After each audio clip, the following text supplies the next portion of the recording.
సీతాదేవి లెక్క వస్తే మనకు వనవాసముంటది పిల్ల. రాధమ్మవై వస్తే నా రాతాలుండవే పిల్ల.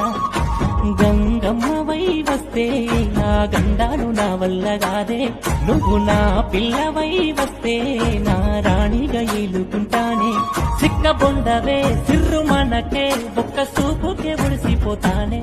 పానమైనవే పాటవైనవే సిట్టి పాదాలు నా వల్ల. సీతాదేవి లెక్క వస్తే మనకు వనవాసముంటది పిల్ల. రాధమ్మవై వస్తే నా రాతాలుండవే పిల్ల. గంగమ్మవై వస్తే నా గండాలు నా వల్ల కాదే. నువ్వు నా పిల్లవై వస్తే నా రాణిగా ఏలుకుంటానే. సిక్కబొండవే సిర్రు మనకే ఒక్క సూపుకే ఉడిసిపోతానే. పానమైనవే పాటవైనవే సిట్టి పాదాలు నా వల్ల.